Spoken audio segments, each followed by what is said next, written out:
Hiya, my name is Molly. I'm one of the Parrot Awareness Week team. I'm going to talk a little bit about preventive healthcare. So preventive healthcare in our parrots looks a little bit different from our dogs and cats. We don't have any licensed vaccines in the UK, and parrots shouldn't need to be wormed or treated for mites regularly.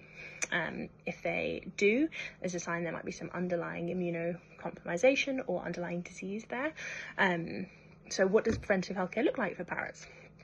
It looks a lot more about like the holistic care of our parrots. So things like, where do we get our parrots from? So unfortunately, there are quite a lot of unscrupulous breeders of parrots about.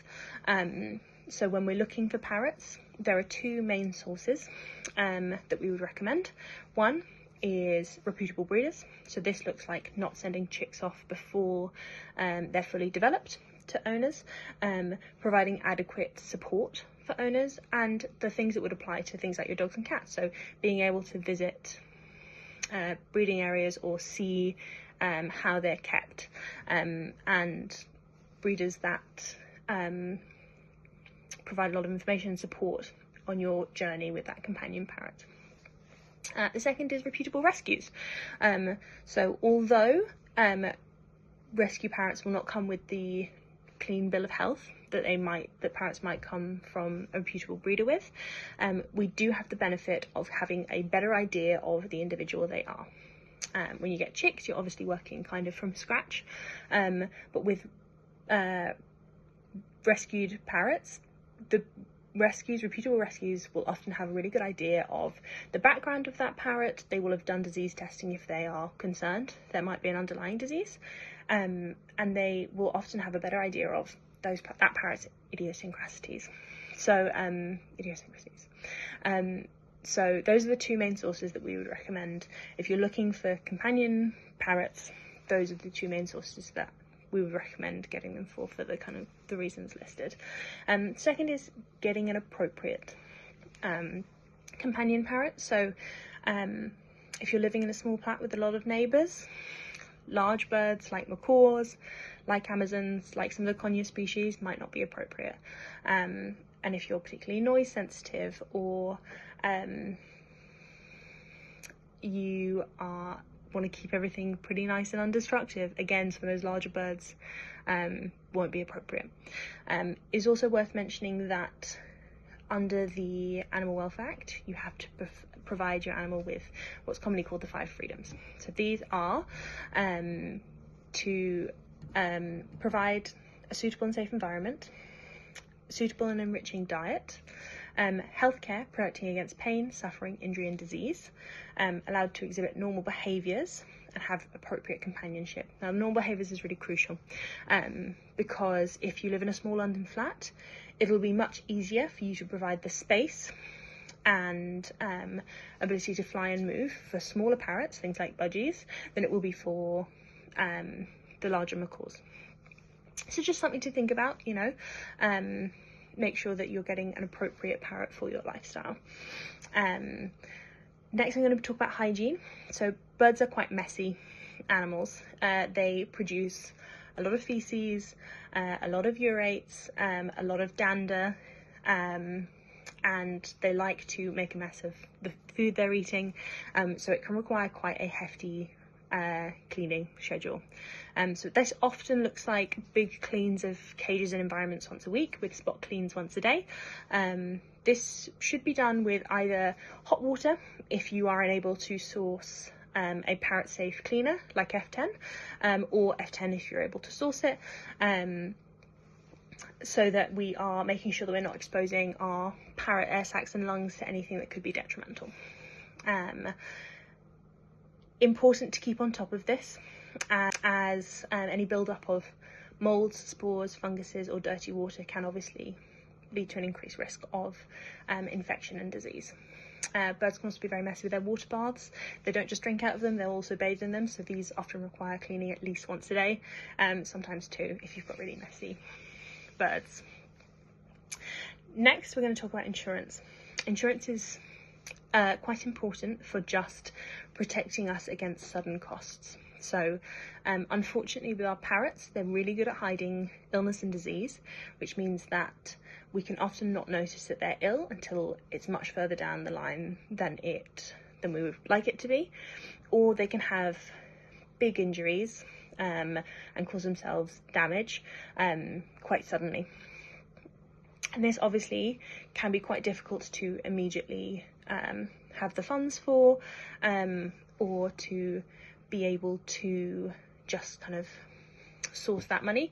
And insurance allows us that safety blanket of saying, you know, if those large unexpected costs come up, that we have a way to facilitate those, so we're not having to make any difficult decisions at times where we just want to be providing care and providing what we can.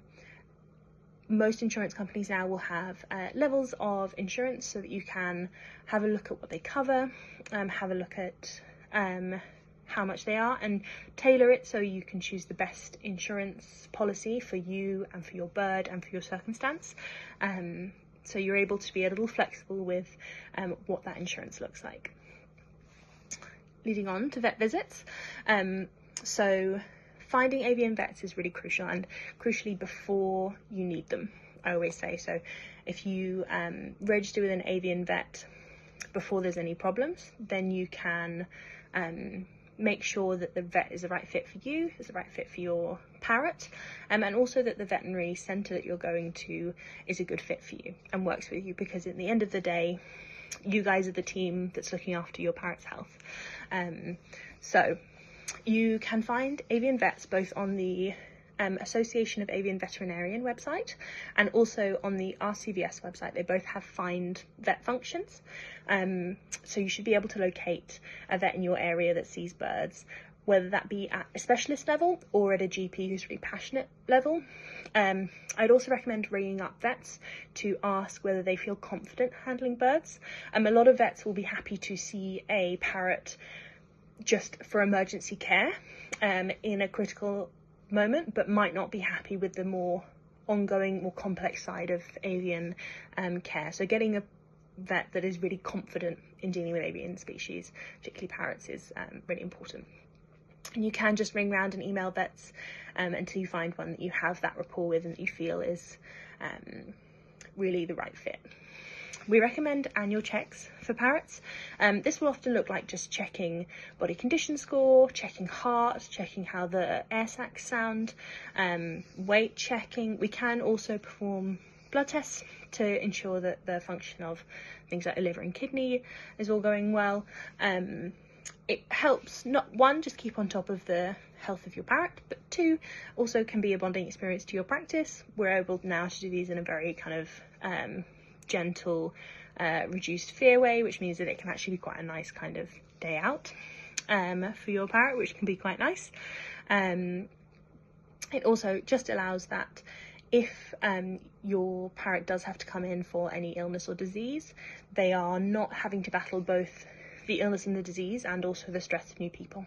So it means that we've built that relationship so that when that parrot comes in, God forbid, with an illness, it can say, well, at least I know this vet and I know this nurse, and that is less scary than it would have been. So then what to look out for? Unfortunately, parrots are really, really good at hiding disease from us. They do this because they're a prey species, and they don't want to be singled out by predators, because obviously in the wild a bird that looks sick would be unfortunately first picked for predators, so really adept at hiding illness. Unfortunately, that means for us it's quite difficult to pick up on illness. So some of the things we'll look for is a change in normal behaviour, change in normal vocalisation, and a change in weight. So we recommend weighing parrots regularly. We say at least once a week. This helps us keep on top of kind of weight fluctuations, what they look like, and it can also mean that you can get a really good idea about when there's been a drop in weight. And often parrots will be behaving perfectly normally up until that drop in weight. So you think they'll be eating properly, they'll be defecating properly, they'll be behaving normally, but actually often a drop in weight is the first sign we get that something's ill and something's going on. So weight checks are really, really important. knowing your parrot's normal behaviour. If your parrot normally greets you in the morning very voraciously and loudly, and suddenly they're a bit quiet in the morning, that could be a sign that there's something going on. And if there's any change to their plumage or their voice, those are also signs that we should maybe start thinking about seeing a vet sooner rather than later, because the earlier we can catch a disease process, the better chance we have of getting them sorted out and getting them home.